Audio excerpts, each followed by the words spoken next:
Hey there, everybody. I'm Nancy McDermott. We're in my kitchen in Chapel Hill, North Carolina. Welcome to Nancy's Table.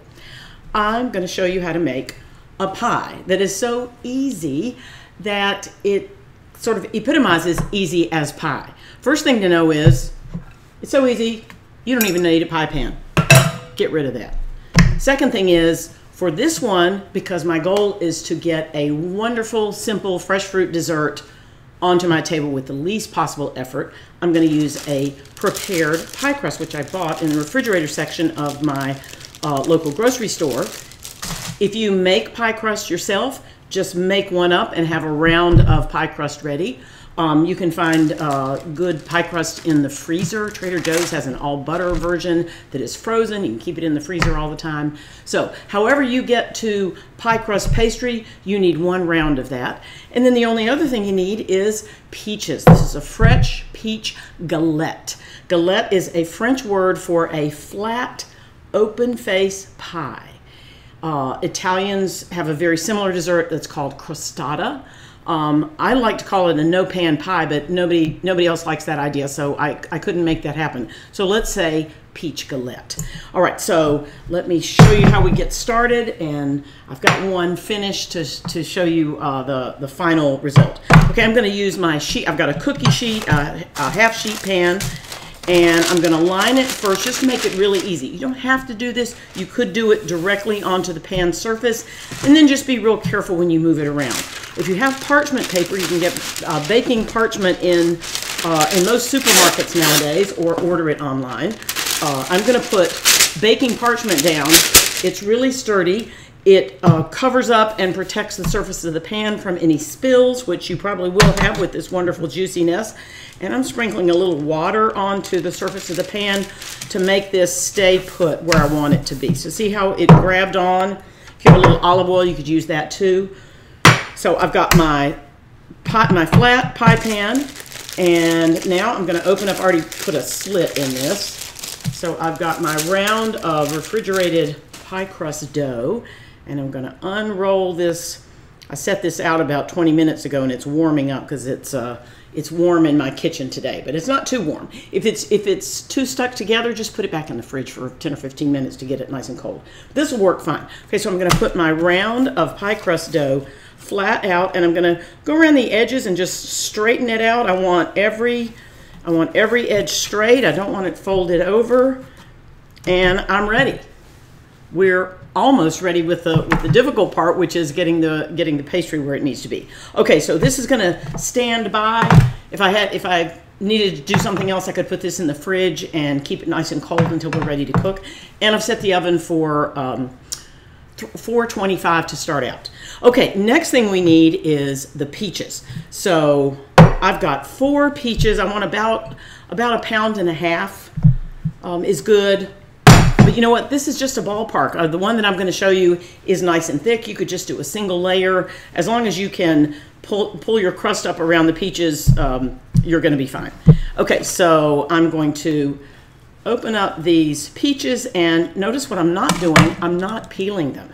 Peaches that I can easily find nowadays are not very fuzzy. Some of you remember old times where peach fuzz was a thing, and you really didn't need to peel peaches before you use them. But nowadays, the ones that I'm able to easily get in my grocery store do not need to be peeled. If yours do, just go after them with a paring knife or a peeler and get that peeling off. You can also dip them in boiling water and the skin will slip right off. That's another show. We'll come back and show you that. For now, I've got peaches that are not fuzzy, and I'm going to leave the peel on because it's pretty and it's good for us. There we go. Okay, this one has a little bit of a bruised dark spot there at the top. So I'm going to cut that part out and continue. Okay, that's halves. I'm going to come with this one. This one is very firm. The peaches shouldn't be too ripe, but they don't need to be, you know, they can be right in between. As long as they're not hard and green or super mushy, you'll get a great galette. The riper the peaches are, they'll be more juicy. They'll probably cook a little bit quicker, but not so that not so that you need to change your life about it. Okay, I mean, and get underneath the seed and pull that out. Let me come around on this one. I just like to start where there's a natural line in the peach, rotate around, twist it apart, and then I come in and cut a little bit under, get myself a little leverage so I can pull that seed out. And I'll do one more. I think this is going to be more than I need, but I'll just prepare all of them. All right, and this one is dug in. These are cling peaches. The freestone peaches, the seeds would just pop right out, but it doesn't matter. Whatever you find at the grocery store, you can work with it. And these don't have to be perfect rounds. If you need to just slice it off in chunks, it doesn't matter. Think about it in an apple pie. Everything doesn't have to be laid out straight. Okay, I'm going to take these peaches and I'm just going to slice them into maybe about a 1/4 inch thick pieces, and coming around this side just one by one. See what I've got? That's just fine. If you want to go a little bit thinner, you could, but I like big juicy pieces myself, so that's what I'm doing. Now, for perfection, you could cut in at an angle and have more like wedges. Do that if you like, and then they're a little bit more rounded and special shape, but I'm just going to go with the easy peasy. This knife is serrated, so it cuts through very quickly and easily. Get that last, you know what? I just had to make sure they were nice and ripe. That one wasn't cooperating, so I decided I better test the peaches. Okay, coming around on this side, just slicing them up, and oh, I thought, wait, where am I going to put these? I'm going to put them in my beautiful glass bowl. Okay, so getting all the peaches in here. I'm going to have probably about 5 cups worth. All right, you know what? I think this is going to be all we need. So I'm going to do it top to bottom. So I just checked to see how it ran last set. And if it's hard to slice them, turn them over and come through the juicy interior part. Either way is fine. Okay, we're going to save those 2 little bits for later. Like I said, it was about 1.5 pounds of peaches that I weighed with the stones in before I cut them up. And that is those are our peaches ready to go. So I've got my pastry ready to go. I've got the peaches cut up. 2 minutes to set the pastry out, 5 minutes for this. Let's finish it up. Let's bring it home. Okay, I got out my cinnamon and my nutmeg, because I'm going to add a little bit of spice. You don't have to, but I love to do that. And you could use allspice. You could use fresh. You could use dried ginger. You could use cardamom. Any spice that you like, put it in this. Just a couple of shakes, or leave them out. It can be just pure peach flavor. Okay, I've got a little bit of salt. I've got a little bit of flour, and I've got a little bit of sugar. This is a 1/4 cup of sugar, which is 4 tablespoons. This is a 1 tablespoon of flour, which is 3 teaspoons. And this is a good generous pinch of salt. So I'm going to put those 3 together. The 1/4 cup of sugar, tablespoon of flour, and a tiny tidbit of salt. I need a fork. If you had a little teeny whisk, you could use that. I'm mixing those all together. I just want the lumps of flour to dissolve into the sugar, because the sugar is going to help the peaches release their juices and be sweet and perfect and have a nice, have a beautiful juicy pie texture. And the flour is going to help those juices thicken up just a little bit so that they have that luscious texture that is just saying, add ice cream, have some whipped cream with it, or it's fine plain. Okay, I'm going to take just a shake of cinnamon, and I'm really fond of nutmeg, so I might do only nutmeg. I might do cardamom and ginger, but here I've just got enough spice to keep it interesting, mixing those in. And now it's just a matter of the aroma. I just got sugar and I got nutmeg aroma. Fabulous. And you know what? I'm going to use my hands because I don't want the forks to tear up the peaches. So I'm just lifting them up. It would be fine if you just be careful. Just use like 2 wooden spoons. Don't use 2 forks, because you want the peaches to stay their nice, wonderful whole shape. And I want to get all that sugar attached to peaches so that it will make a wonderful, as I said, juicy peach filling. Okay, we've got everything ready. I'm going to bring my pie crust over, my pastry, and last thing is a little bit of butter. So we'll come back to that. So let's just easy peasy, easy peasy, easy peachy. Let's drop those Tell you what I've got handy is my clean hand, and I use that a lot in the kitchen. So, and I'm not going to wash yet because I need to position these. So what I want to do is I want to leave a nice big border, at least an inch to an inch and a half. So I'm going to come around the sides and just make sure that I've got a good perimeter. And you can just take some of these rounded ones and put the, you know, see this, that's a beauty with the skin out. Just put that and then put another one next to it and another one next to it. You could take this and place it and build it up if you want to be careful. I tend to just dump it out and get it in the oven, but you could make it beautiful. You could make a spiral. Have as much fun with it or be as quick with it as suits you and your way of cooking. It's going to be delicious and beautiful no matter what. Okay, I think that's good enough. That's beautiful. And I've got, it's not completely even. There's more pastry over here than there is on this side. I'm going to push this base up just a little bit. But having a great big flap of pastry dough on top is wonderful. So don't worry if you get to that point. Okay, now that I've finished arranging the peaches like I want them, they're piled up a little bit, nice and tall. The butter. So I've got a cube of butter. This is a tablespoon. And as I said, my kitchen is warm. It's already gotten kind of hot. The smart thing to do would have been to cut it up into little tidbits earlier. Okay, not working. So what I'm going to do, since it's so soft, I'm just picking it up and I'm pinching off the tidbit. And this is called, if you look at an old recipe or listen to my grandmother, dot with butter. Little dots of butter. Isn't that poetic and appropriate thing to say? And you just want to place these around so that everywhere, so you're going to have the natural juices coming out of the peach. You're going to have the sugar mixing with those juices.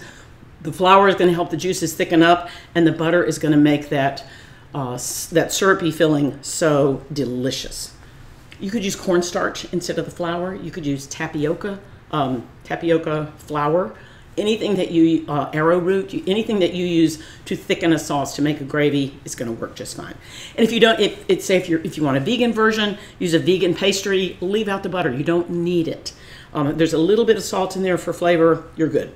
All right, so I'm going to now take this piece of pastry and just fold one up. And then I'm going to come next to it and pushing and lifting and bringing it in, smushing down. Done. How fast was that? It's easier than wrapping a package to take to the post office and ship. I've gone back and I'm pushing down on all those little curves and folds. Isn't that beautiful? It's ready to go. Now, this is going in the oven at 425 for 10 minutes. Get it a good start. And then I turn the oven down to 375 and let it go for 15, 20, 25 minutes, depends on your oven, but you want the pastry to be really nicely done. So it just depends on how your oven is running, but give it that good hot start. All right, so I put it in and 425, and then we'll turn it down to 375. So your total cooking time is going to be 10 minutes at 425, and then you're going to turn it down to 375, and I would say count on 25 minutes. But if you look at it and you say, I'm not sure if it's done or not, leave it in a little bit longer. The opposite is true with cakes. If you've got a cake, get it out of there. It will dry out. Pie crust and pastry, you've got it at a pretty low heat. It can stand a little bit more time, and you want to make sure that the pie crust dough is done on the bottom, because that's what will make it delicious. Okay, let's look at the one that I made earlier so I could show you, because this is going to be too long for you to wait. Okay, so whoops. So here it is.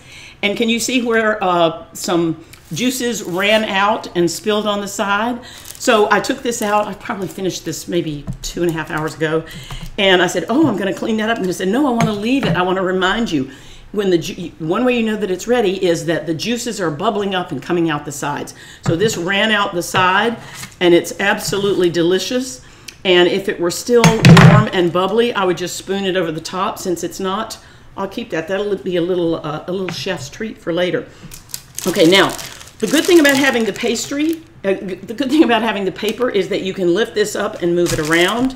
Another thing you can use, I've got this. This is from Got to Be NC, which is a wonderful North Carolina Department of Agriculture program that promotes farms and farmers and gardeners, people who grow food or make food products to sell in North Carolina. So they gave these cool cutting boards out to a group of food bloggers and YouTubers and food writers once upon a time. And this is perfect if you have this kind of cutting board. This is perfect for moving this galette around. So I'm sliding it underneath, and now I've got it. I can walk around the kitchen and I can transfer it easily. See how nice that is? You can also go to a baking supply place like a Michael's or a cookware store, look online, and get the cardboard rounds, which are really wonderful if you're transporting baked things that you make. It's really nice to have some 8 and 9 and 10-inch rounds. You could use that the same way. But this works fine for me. You could also come at it with a couple of spatulas and somebody to help you.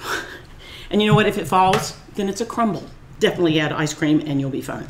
All right, so I'm going to transfer this now to my small cutting board, which is just the right size to share. And I'm going to cut it and taste it. But let me tell you 2 things. If you wanted to spend a little bit more time, and we'll come back and do this another day, you could make this even more beautiful by beating up an egg and using a pastry brush like this to paint beaten egg all over the pastry at the beginning. And that will make it a little bit shiny and give it a special golden glow. You could also, after it's finished, instead or in addition, take a little bit of apricot jam, warm it up on the stove with a little bit of water to make it syrupy, and paint the finished baked crust that is showing with some apricot jam used as a syrup. And both of those things will make it even more elegant and even more lovely. But we're not talking about perfect today. We're not talking about fussing today. Today we're talking about how can I enjoy summer peaches, and I can't think of a better way than making this easy peach galette. I'm going to drop the recipe in the show notes right underneath this video.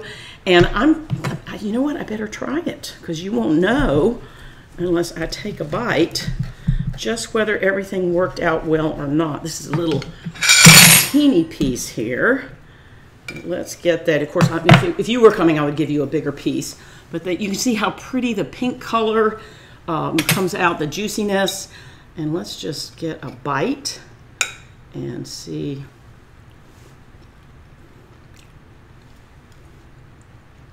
People, so much deliciousness for so little effort. You can make this. And I want you to take a look at the bottom. See how beautifully that cooked? That's why you want to leave it in a long time. Don't rush to get it out. You want that bottom to be cooked through and crisp and delicious. Oh my goodness, you can't believe how good this is. All right, you can make this. I hope if you do that you will share a picture of it with me on Instagram. I'm at Nancy Mac Pics, NancieMacPix, Nancy Mac Pics, and I'm on Twitter at Nancy's Table, so share it with me. And while you're here, look down below, hit that subscribe button so that you can know whenever I'm going live, because I'll be back with other wonderful things to show you. And after you're gone, I'm going to enjoy this. And I mentioned that ice cream and whipped cream will work, right? Those will go with it, but you don't need them. And yes, you can have this for breakfast. Okay, that's it for today. Happy cooking, happy eating. Thank you for coming to Nancy's Table. Bye now.